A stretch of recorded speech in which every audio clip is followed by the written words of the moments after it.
Hello, everybody, and welcome back to episode 6 of Insurance Isn't Boring. Kind of crazy to think that we're already 6 episodes deep. As always, Xander, Wolle. I've got my wonderful co-host, Mr. Elijah Corujo. How's it going? Um, and we're gonna take today a little different, right? We've really focused on, insurance specific, which is great for getting you all to understand, like, hey, we're not just talking about this, right? We're doing it at the same time. But we want to give y'all a little insight into kind of what this can do for you and your life. We both were in a really fun leadership group this week, actually the last 2 weeks, and just kind of riff and chat a little bit, give you a sense of what life looks like on the other side. Ooh, And excuse my blue tongue, I just took some methylene blue. we'll If you get find into that later.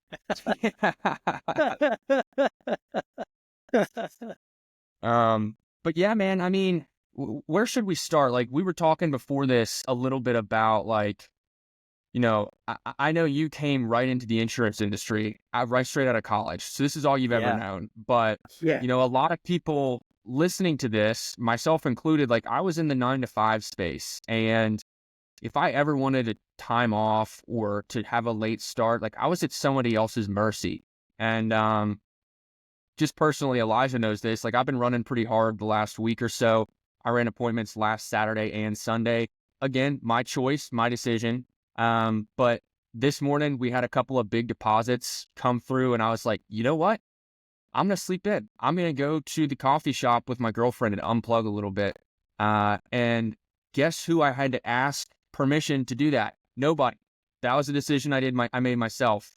So I mean, Elijah, like, this is just normal for you, right? You've been doing this longer than I have. Like, talk to me a little bit about how you've seen that in your own life. Like, have you gotten overwhelmed sometimes and been like, hey, look, the bank account looks nice. I can take a step back if I want to. How do you think about that? Dude, I think that's a super healthy way to approach it. I think I'm a little desensitized to the flexibility that this business offers more than anything. We call it a lifestyle, right? I loved the idea and I'm still obsessed with the idea of kind of taking charge of your time, your day to day, your week to week, and choosing how you want to work, when you want to work, where you want to work, how much money you want to make, and recognizing that you're in the driver's seat of that is it's a big mental shift for a lot of people who aren't used to that. But it's something I got real used to quick once Yeah. I got the hang of it, and being able to take a slow morning on a weekday just cause it's just rejuvenating, man. I'm a big fan of that. I think you can't be going hard all day every day for months on end and there not be some sort of negative impact of that, whether it be on your health or your energy. Your production starts to dip, you're less effective. So I think having some self-awareness around it is huge. Yeah. And I'd love to dig into that a little bit deeper because over the summer, I kind of I was like, I'm locking in. I was running appointments from like 8 a.m. to 8 p.m. I wasn't as regular with my exercise. I wasn't spending enough time with my loved ones. I wasn't doing enough stuff outside of the business. And, we see all this, I call it hustle porn on social media, right? Of the, like, entrepreneur, you mentioned it before we got on here, of like, up at 5 a.m., gallon of water, ran 15 miles, read 4 books. And it's like, okay, sure, that's going to get views, but is that sustainable every day for the long term? The answer for me is no. And in fact, when you over rotate and you get too one dimensional and you don't spend any time doing anything else, ironically enough, my production suffered. I Mm. wasn't as good on the phones because I wasn't there. I was just so dialed in on it that I don't know. I felt like I was struggling, even though I was working harder than I normally did. Uh, have you had any experiences like that? I definitely have, and I've gone through my seasons where I tried to convince myself I was a morning person and would try to force myself to get up because it sounds cool, right? Like Yeah. it's a flex to the people who sleep until 7 or 8, and I think it comes down to what do you want. I think it sounds cool to be a morning person, and I am just after a reasonable hour, and so I couldn't do it consistently, and I think you got to pick what you are able to do Yeah. consistently. Some people they get too ambitious too quick.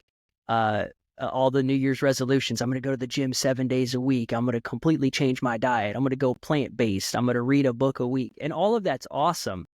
But yeah, the slight edge. Just you got happen to have it sitting here. you got to do it incrementally, and that book really talks about that.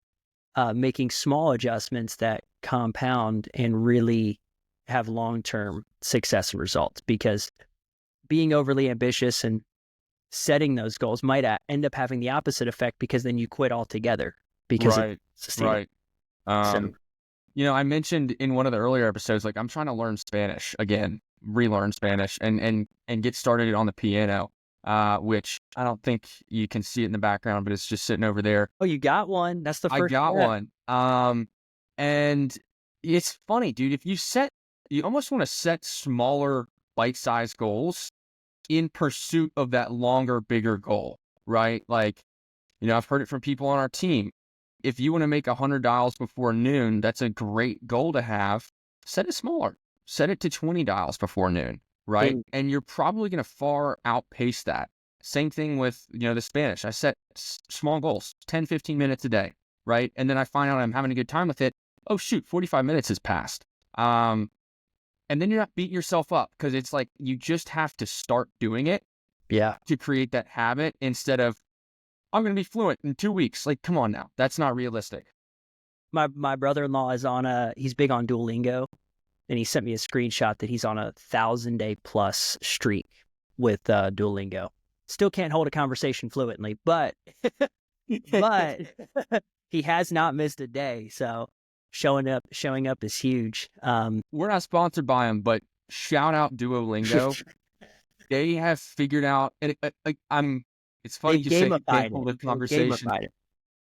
They have done an absolute masterclass of a job gamifying it. Like, there's sometimes I'm like, all right, I think I'm done. And then they dangle that carrot out in front of your nose. I'm like, all right, one more lesson won't Yeah. hurt. And so if you're trying to pick up a new language, can't recommend that enough. I did have a little bit of a background, so that's helped. But great app for that.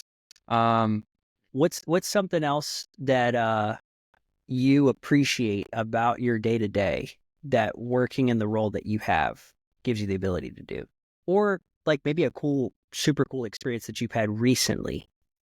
I mean, going to Peru it would be hard not to mention that. Like, it was the end of the year. Typically, I would have had to ask for PTO. Like, hey, is it cool if I take a week and a half, 2 weeks off? Yeah.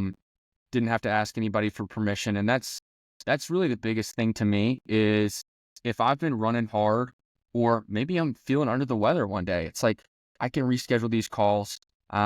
Just that, having that flexibility and that level of control, I don't think you can put a price on that. I really don't. And I know I say that all the time, but like, it is awesome being able to be like, you know what? I've been working hard. I deserve some time off, and I don't got to Mhm. ask anybody for it. And it's not like you're leaving somebody shorthanded that you work with who like relies on you, Right. Right. I'm a big fan of that. I love the idea and the peace of mind I have that as long as I keep performing, I have a job, Right. just complete job security. You're not going to get fired if you have a bad month or a bad week, or if you decide to do something different. Like, No quotas.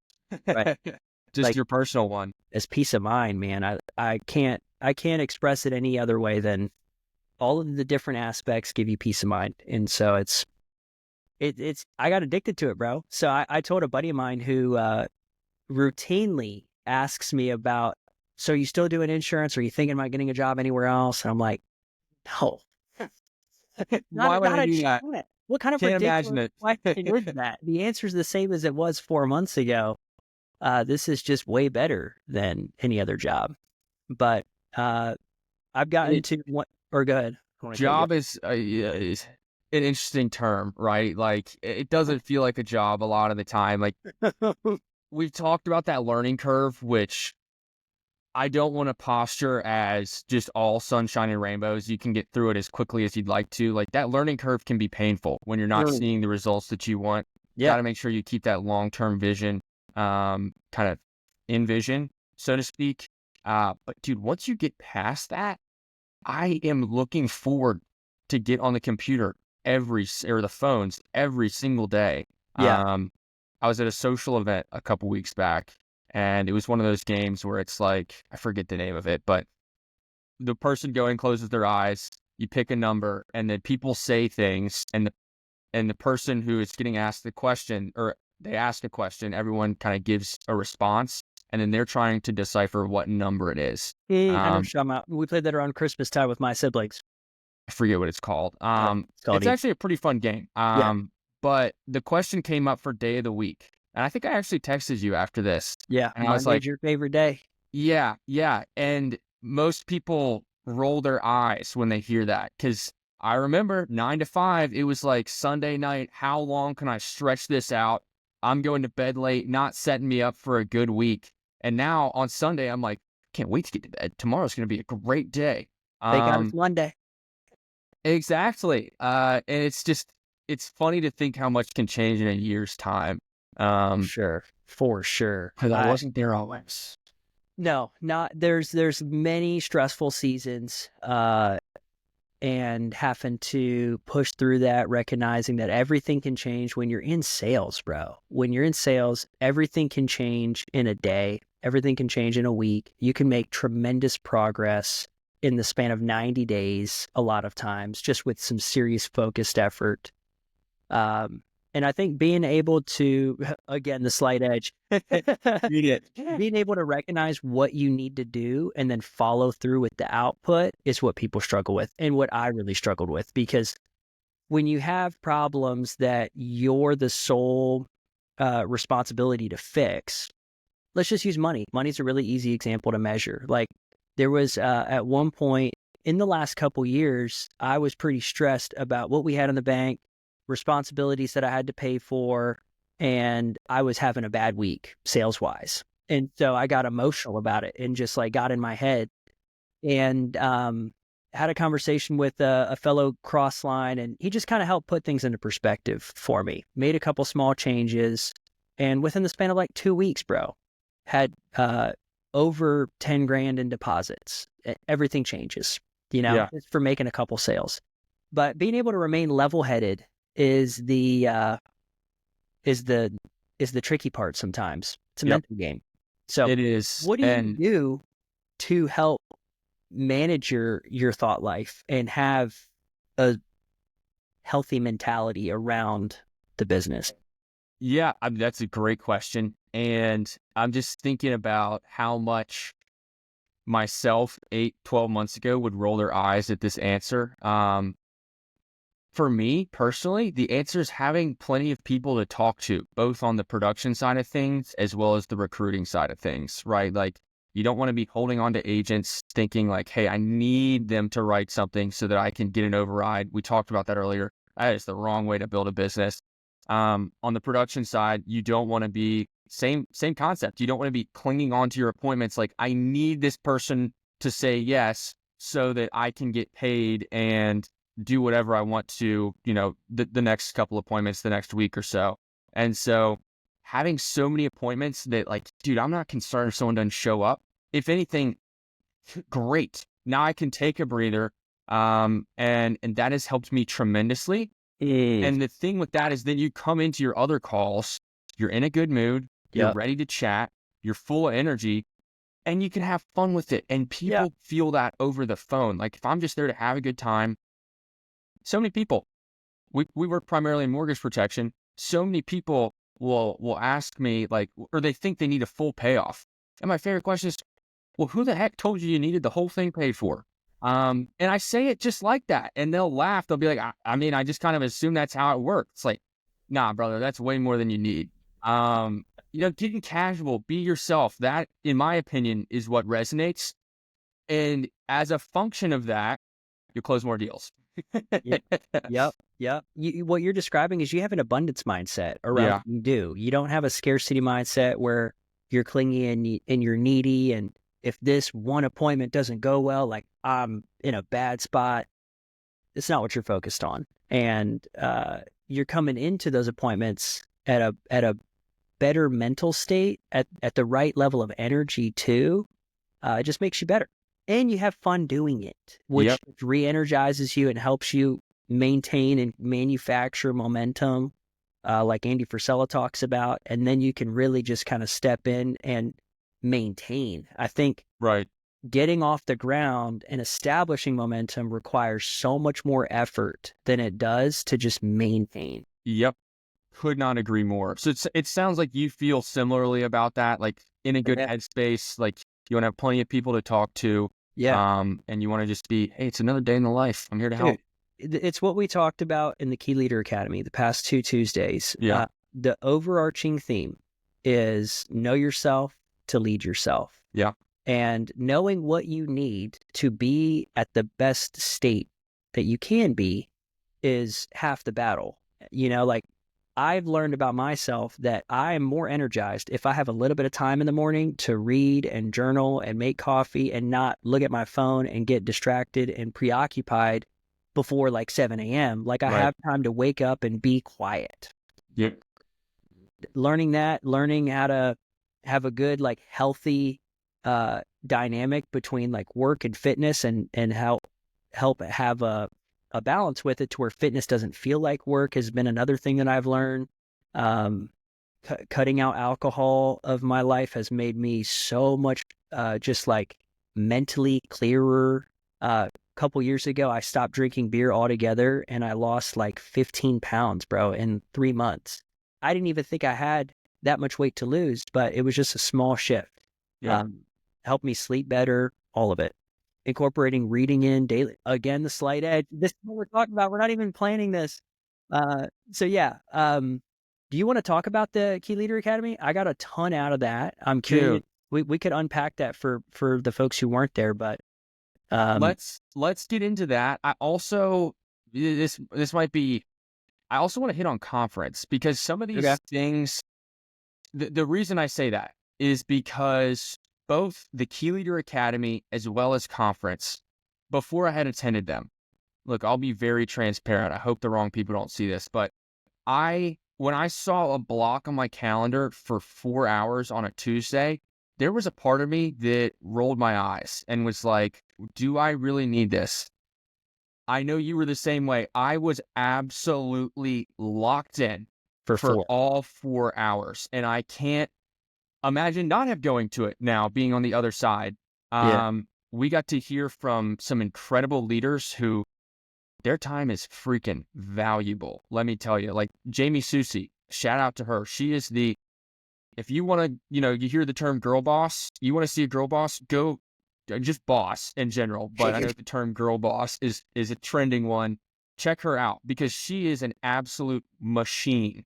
Talking about time and money freedom, building a big juicy agency in her own words. Maybe we can get her on here, bribe her with some Starbucks. I'm sure that would work. But I mean, she kind of similar to everybody that comes in here had pretty humble beginnings, right? Like her story was quite impressive, right? She was a nurse. It was COVID. She was homeschooling 3 kids. And she raced to the top of the company, and now lives the life that everybody dreams of. And she was willing to take time out of her schedule to not only talk about that to all of us, but then teach us actionable steps. Here is how I onboard people. Here's how I get people running. Here's what I look for in an agent. Not to brag on Symmetry too much, but where else are you going to get that? Let me take the baton here for a sec, because I think just to give some background and context, we were on a cumulative, I want to say it was 7, maybe 8 hours of one-on-one mentorship and coaching, and basically like a fireside chat from some of the top leaders in Symmetry Financial Group for free. Keep in mind, we didn't pay for this. There's a Can't lot believe it. I cannot believe they offered this for free. there's so many gurus out there selling a course and a mastermind Yeah. for you to basically talk to them. And the purpose of it was to help up and coming leaders, or maybe people who've been here for a while and stagnant, and give them some tips and tricks and just share what they're doing. And Jamie was one that I got a lot out of in particular, just because of her story. It's so relatable. She didn't have experience in insurance or sales really before this, but she was a big time recruiter before this. And she came in and really blew the doors off of all of the standards that Symmetry had prior, as far as how fast you could reach the top level of our IMO, which on average takes people 7 to 10 years sometimes. Some people do it sooner, but it's rare. She did it in 4 years, and has an army of agents behind her, absolutely kicking ass. And so they taught us about leadership. They taught us about knowing yourself to lead yourself, and understanding different personality dynamics as you're growing a team. It was super impactful. I got a ton out of it. I was just looking at my notebook here trying to distill it, but it was a banger of a call. Brian Delaney covered a lot of really good stuff, and I was going to say, yeah, dude, he was great too. He's like the Matthew McConaughey of Symmetry. Like, the way he talks just sounds like an author wrote what he's saying. Yeah, very, very captivating. And I learned. I just want to read a couple of quotes that were takeaways for me. Yes. A goal without data is just words on a page, right? And so many, we talked about goal setting, like these nebulous goals, right?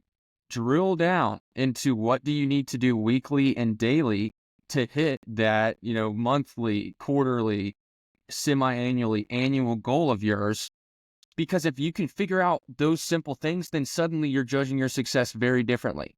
And if I'm doing the things that are required day in and day out to get to a place where I know I'm going to hit my goals, it's a certainty. It is data. You cannot beat numbers. I'm a nerd like that. Yeah. That was huge for me. The other big takeaway I had was don't smother new hires, right? And I want to get into kind of if this pushed you to think about, building a team again, because you've done it successfully. But it's easy to get burned out, man. There's a lot of energy vampires out there, unfortunately. We've talked about that before too. Like, you can almost give them all of your emotional energy, and that's not going to help anybody, right? Like, that's work they've got to do internally. Yeah. And knowing who to focus your time on, I have certainly been an offender of this, where, I have some people in my warm market who I'm real close friends with, and they come in and I just want to hold their hand through everything.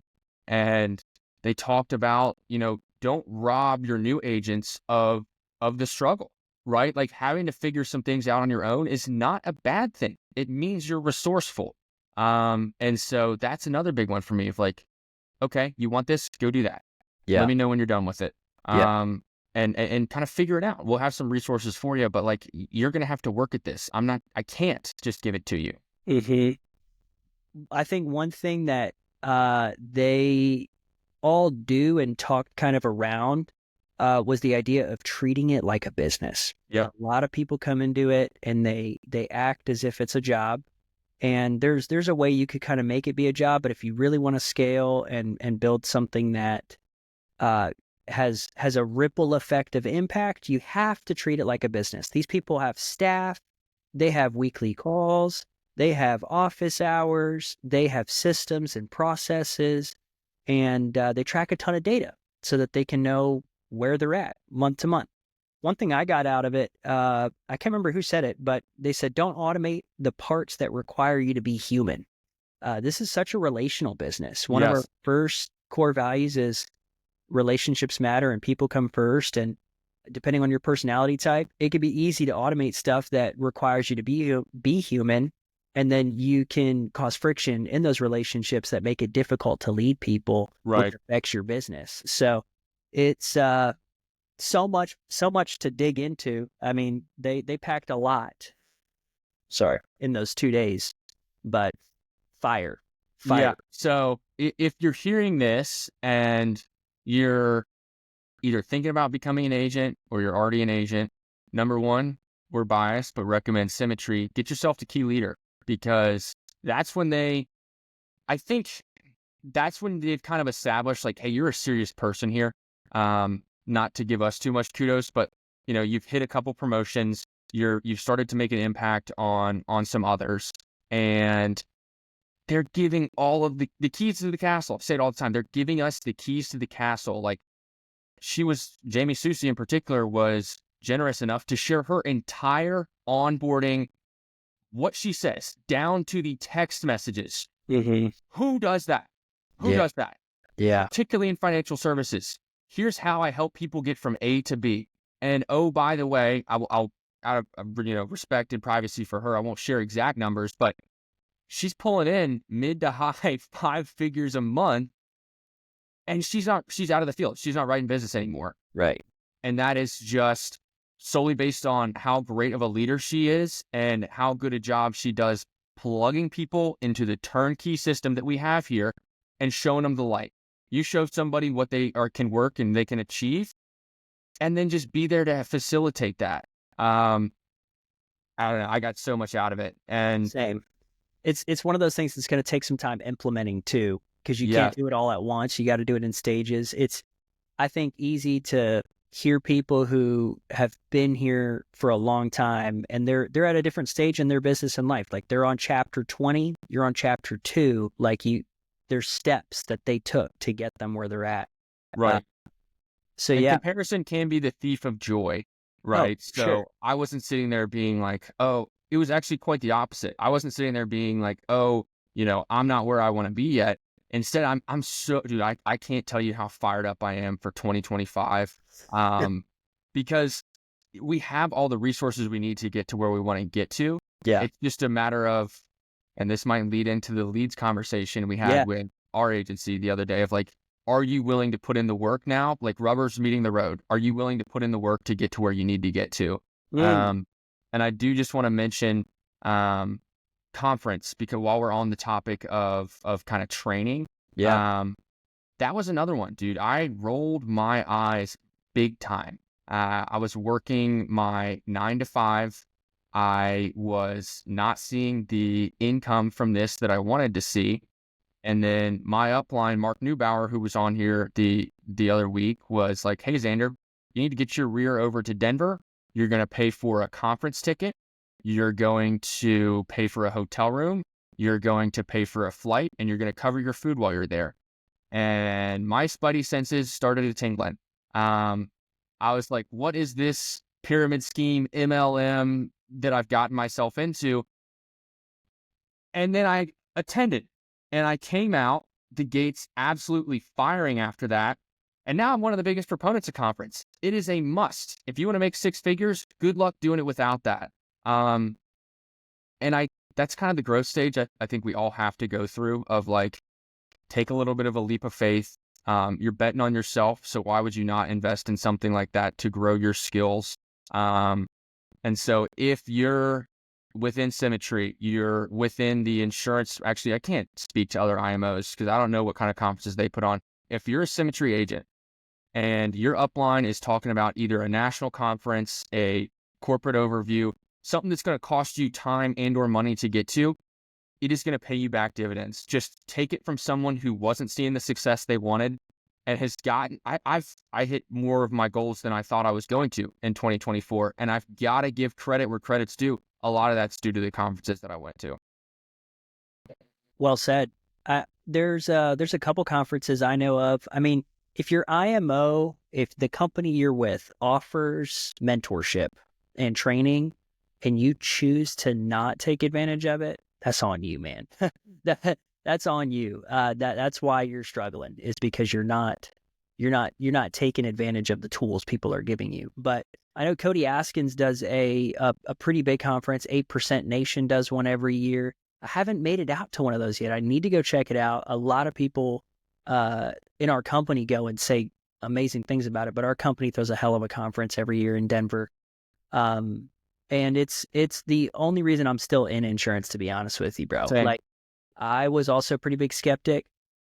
From the outside looking in, the insurance industry sounds way too good to be true. Like, there's the amount of people succeeding and making a crazy income without prior experience and in a relatively short period of time Yeah. is just unheard of. Like, the insurance business and financial services creates more millionaires every year than any other industry. I'm talking about real industries. I'm not talking about crypto and OnlyFans. Like, anybody can do insurance. I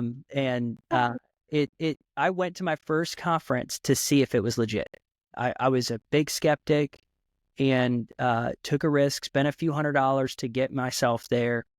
And before I went to my very first conference, I was licensed for about 4 months and was really struggling. I wrote my biggest month ever.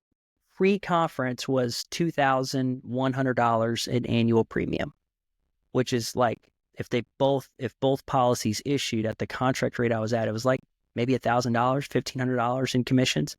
And it didn't even all issue at that point too. So I went to my first conference, and the very next month, man, I applied what I learned, made a couple changes because I clearly was doing stuff wrong, and I wrote 17 grand the following month as a part-time insurance agent, full-time college student.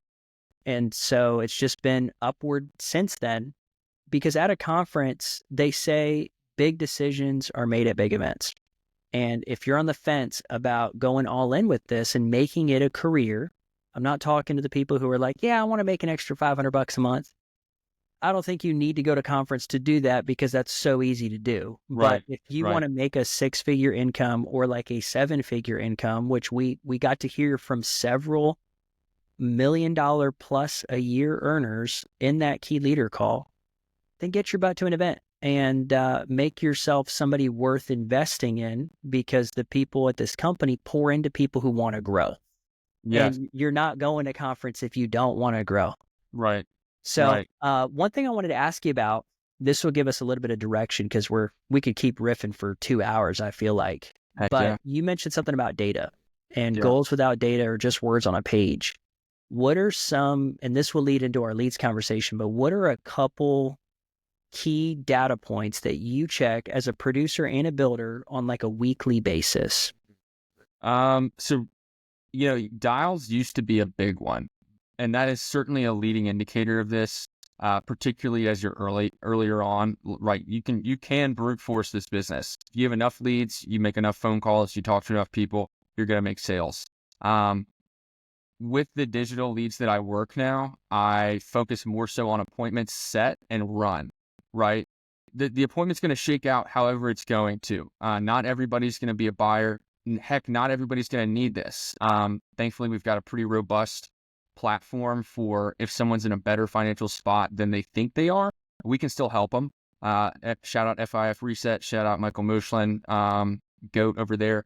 But yeah, I really focus on appointments set, appointments run. And I know that if I hit, 20 to 25 appointments set, my show rate's pretty good. I'll usually sit with, if I set 25, I'll sit with 20. If I set 20, I'll sit with 15, which is kind of the minimum. Like, you don't want to sit with any less than 15 if you're full time. And are you even working if you aren't at least setting that many? And I know that we'll get into the leads and paying back the numbers in a moment here, because we talked about that. And I did a little bit of that this week. And my mindset around that has totally changed. But before we do, I'd love to hear from you as well. Like, what do you focus on? I used to track dials a lot, like how many calls I'm making in a week, how many people am I talking to, how many appointments am I booking and running. The main ones that I'm really consistent with tracking is how many people am I sitting with, how many appointments am I actually running, because that is the biggest indicator of how many sales you're going to make. As a full-time insurance agent, if you're running 15 appointments a week, which is what we teach people to do, you can run a heck of a lot more. It's definitely possible. But if you're running 15 a week, you're going to write 6 to 8 applications on average, which is a good full-time income. You're writing 5 to 10 grand in premium, maybe a little bit more. But like this week in particular, I'm at 13 appointments ran so far, and I'm at 6 applications for $4,200 in premium. That's another data point I track, is how many policies am I writing? How much Yeah. is my annual premium? How much am I spending on leads, and how much of that business is getting issued? So data, I think, tells a story, and it helps you pinpoint what changes you need to make in order to move that needle. And so, like, for me in particular, as far as leads go, I recognize that the more money you spend on leads, you're essentially buying your personal production in advance. I heard Nate Offord talk about this. It's like trading 20s for hundreds, basically. The more money you put in, the more people you have to talk to. And as long as you actually follow through and do that work to get those appointments on your calendar and run them and help those families with what they're asking, you will make more. So Right. everybody that I've talked to that's a really heavy hitter and elite producer within Symmetry, the first change that they recommend people make if they want to sell more is double their lead investment. Yeah. Just take the same types of leads. A lot of people want to go and try to, I made this mistake, completely switch where you're getting your leads from, or what type of lead, or what product you're selling. And that is not always the best course of action. A lot of times, Do more. do Just more of what is working. And it's so simple and straightforward. It's almost like we just think that the solution can't be as simple as that. Right. Right. And it's really it took me longer than I care to admit to get to this point, but like once you realize the average cost per sale, right? You're not closing every lead. So we're looking at overall cost per sale that you make is significantly, and I mean significantly, lower than the average commission per sale. This is a very simple equation, y'all. Get more What's leads. the average cost per sale for you, have you found?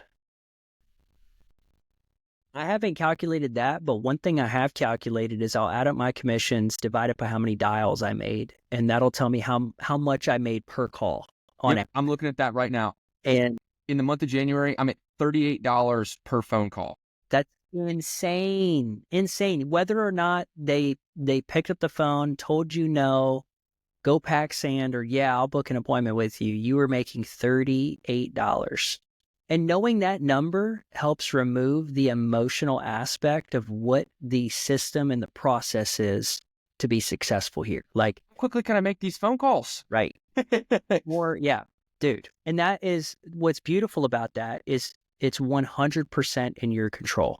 It's not something that's affected by the weather or market conditions or your manager. It's like, how many leads are you taking? How many phone calls are you making? Because you can control that. You can't change yesterday and you can't change other people, but you can change what you do today. And being directly compensated for that is so freaking addicting, bro. It is so addicting.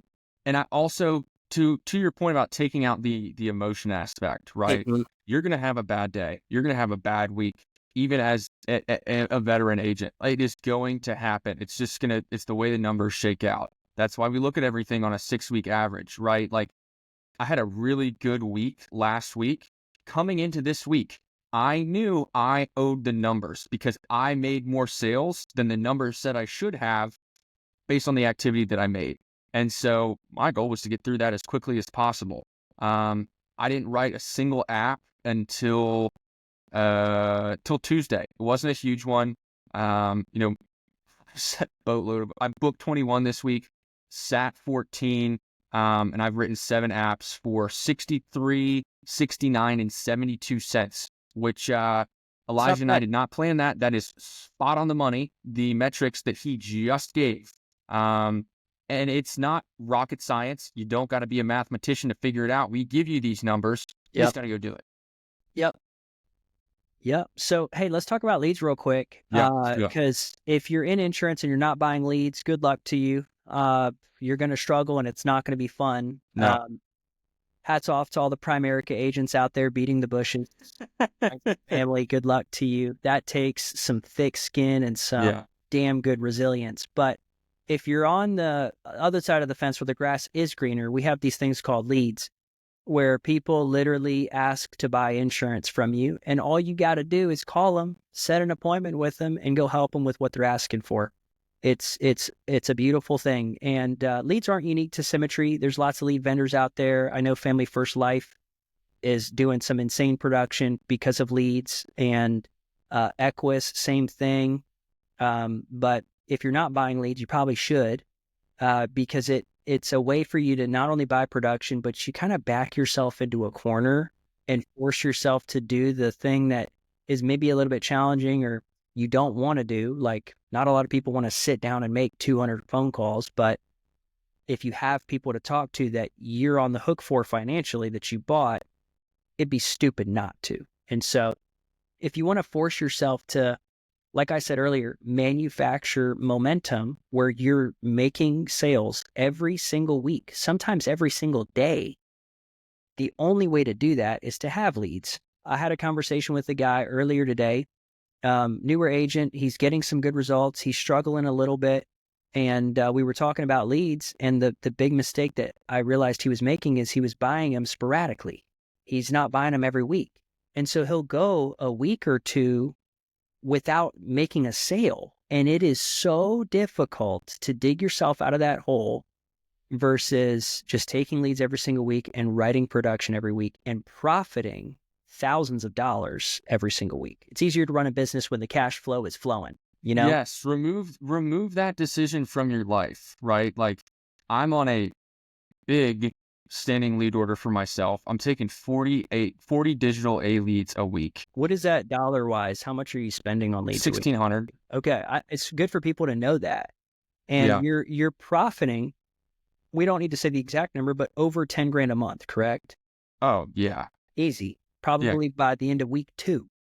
Yes. Yes. I have already, as of today, more than paid for all of my leads for the month, and I'm in the green. And I've made some on top of that. Everything on top is cheddar.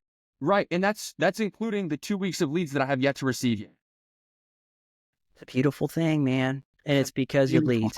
So it's so simple, Elijah. Why is it so hard to wrap your head around that? Because, guys, I was not always here. I thought everyone who filled this form out was going to be a buyer. Why is it so hard to wrap your head around that when you first start? It's hard to imagine yourself doing something that you've never done. That was big for me. Like, before I closed my first deal, I didn't know if I could sell an insurance policy. And doing it the first time helped show me that it was possible. Before, I spent $1,000 in a week on leads before, and at the time, I think I was 21 the first time I did that. Dude, when I told my friends about that, they were like, "You did what?" Yeah. I don't even have $1,000. You spend $1,000 to do your job? That doesn't make any sense. Yep.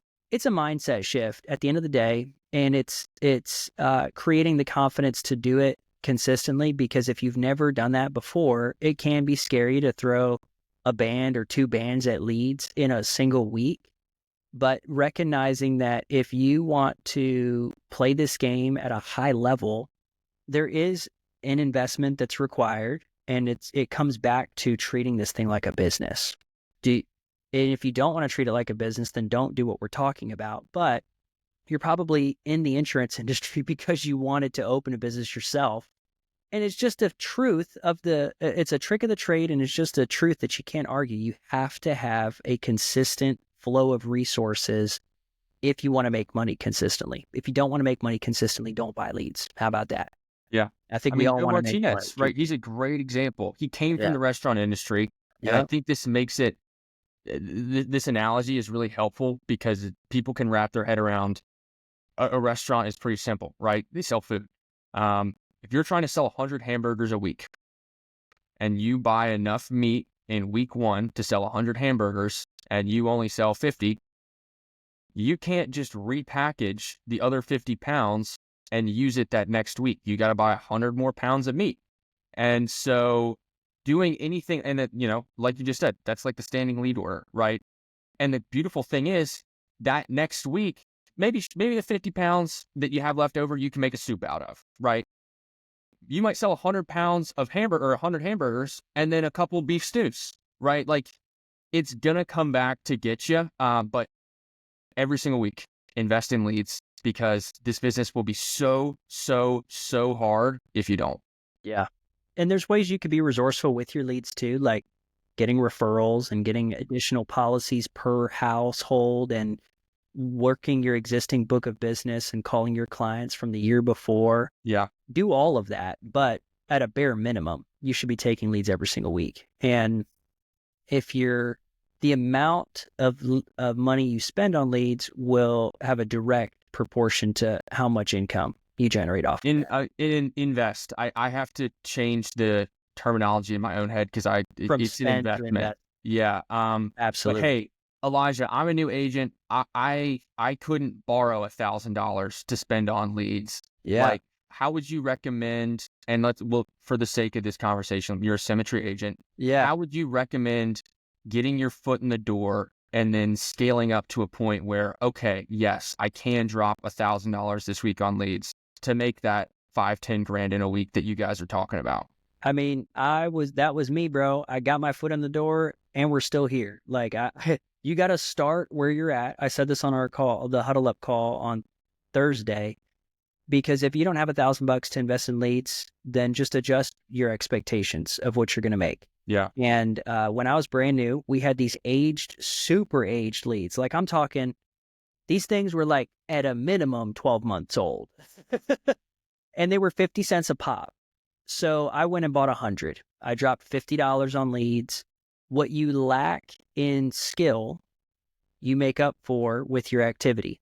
So if you are brand new, you don't have a lot of skill, you don't have a lot of money, your best bet is going to be to get the cheapest leads there are and get as many of them as you can afford.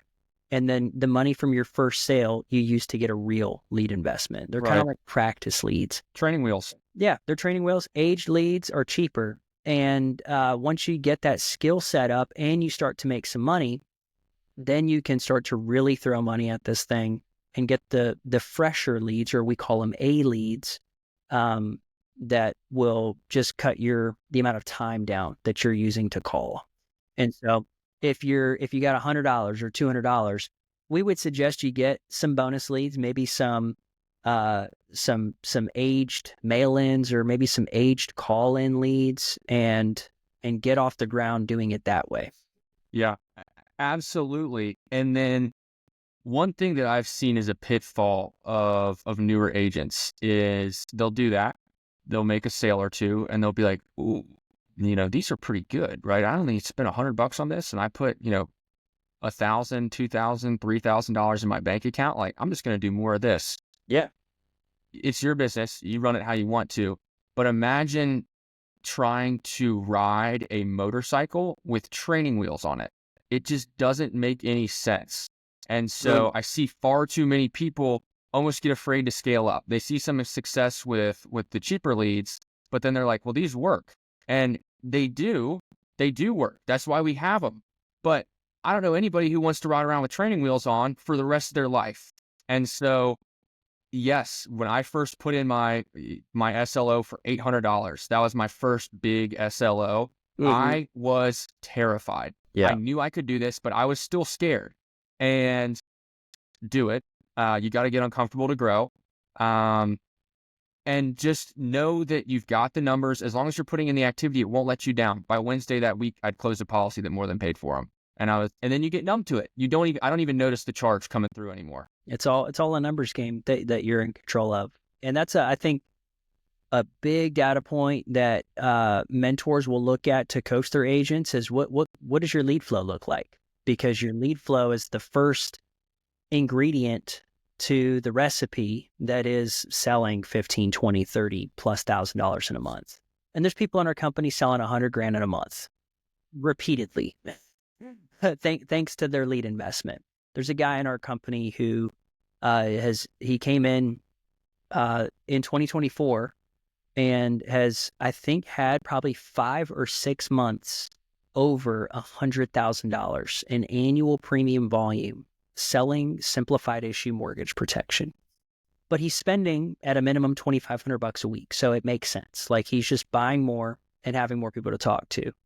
So start where you're at, do it consistently. And also people try to make changes too quick, man. They'll buy leads and they'll work it for 2 weeks, get their ass kicked, and they're like, these leads don't work. I'm going to make a complete change, go digital. I'm going to go work this lead vendor. And then they shoot themselves in the foot. I'm going to use this script. I'm going to use that script. I'm going to change. I've seen it time and time again, bro. Yep. You got to give something, I would say 90 days to like really judge it before you make a big change. And oftentimes, I said this earlier, the change that you should make is just do more of what is working. If nothing you're doing is working, then get with your mentor and get some feedback from the outside. But I think sometimes people take feedback personally, and then they're like, I don't want to listen to you. I've done that. I've done that big time. And I'm grateful for Mark for being patient with me. That's something that I got to work on with the newer agents on my team. But at the same time, if you're hearing this from an agent's perspective, if you're coming to someone asking for their advice and their help, and they give it to you and you don't follow it, whose fault is it if you don't see the success you're looking for? It's not theirs. Yeah. It's certainly not a horse to water. Yeah. And then the last thing, I guess, doing a little bit of the weave, kind of coming back to the Key Leader Academy, guys, I'm not trying to push it too much. It was so valuable. And it got me, most of my goals for 2025 were actually centered around my own production, right?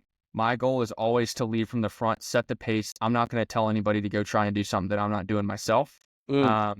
Which there's absolutely a factor to that, right? Like you see it's I don't think it's a meme, but it's like the picture of the guy riding the chariot versus the guy pulling the team from the front. You do want to be that guy in the front. But that being said, it got me thinking more about recruiting. And I know that, we've talked about some other companies where they push recruiting too hard. But if you want to build a 10, 20, $100 million a year agency, you're not going to do it on your own. It's just simply impossible. Not a chance. And so I'm part of a recruiting co-op with a cat in Symmetry, and he's got it down to a science. So super grateful for you, Ryan, if you're listening to this.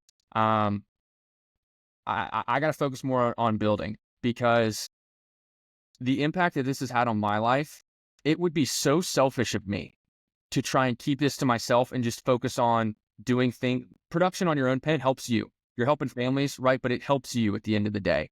And if you share that vision, not only can you change someone else's life, they're going to help more families. So that's always a good thing. And then you're going to get rewarded. The carrier's going to say, hey, thanks, Elijah. Thanks, Xander, for helping train our sales force and helping them write business with us.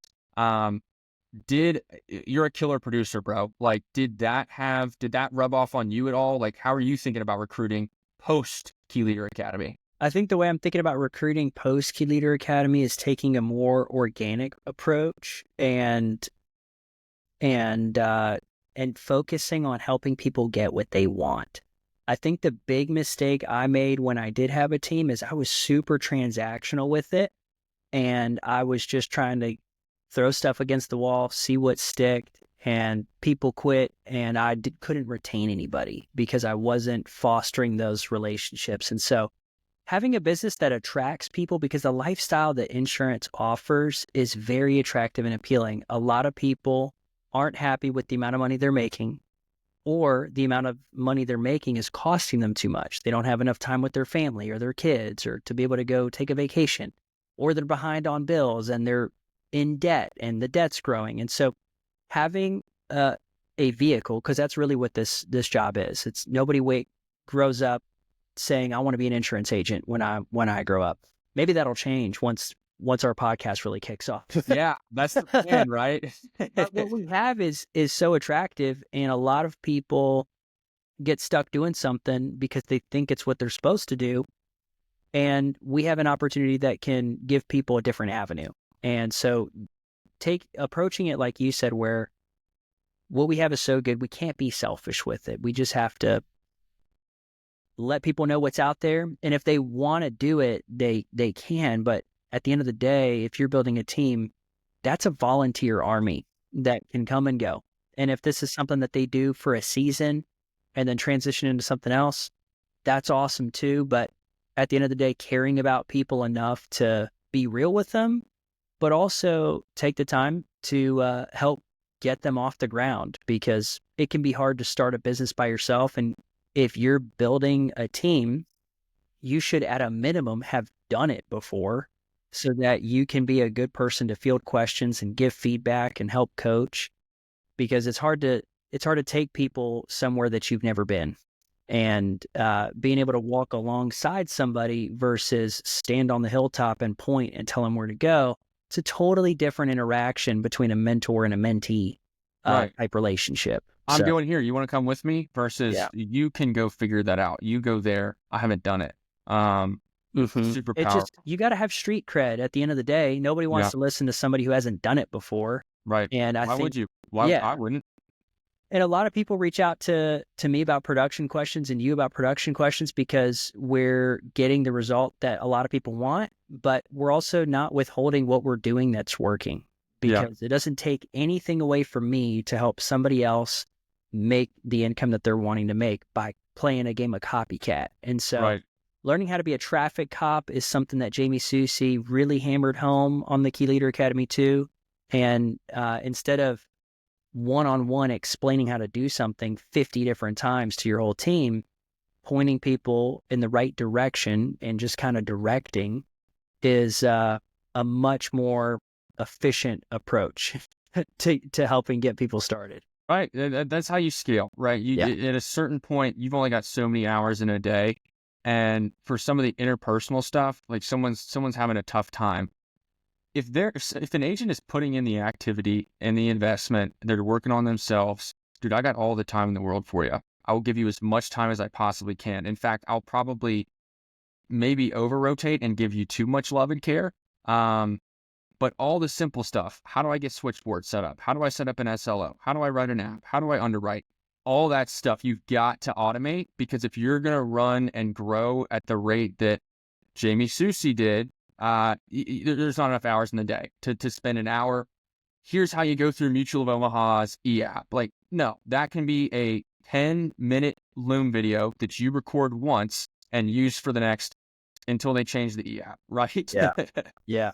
I love it, bro. I think we covered a lot on this fireside chat. How do we land this plane, man? So let me try to summarize the different things we talked about. You got to know yourself to lead yourself. Have a healthy rhythm with work and life that rejuvenates you and helps you keep your mental space solid. You got to commit to growing and getting coached if you want to be where somebody's at. Best way to do that is ask them questions and then do what they do. Get leads every single week. If you want to sell weekly and make money weekly, you can't do that if you don't have a consistent flow of leads. Track your numbers. Numbers tell a story, and it's hard to diagnose something without seeing the data. And then what's that blue stuff that you've been eating? We haven't really plugged that, but methylene blue. Get you some of this. You'll be sharper on the phones. Blue. Yeah. Still got the blue tongue. Cool. With that, hope you guys have an awesome week. Go kick some ass, and we'll see you next Friday. Heck yeah. Y'all have a great one. Leave us a comment. Any topics you want to hear, feedback, positive or negative. We're open to all of it. And if this sounds like something you're interested in, reach out, because we're here to help. See ya. Peace, y'all.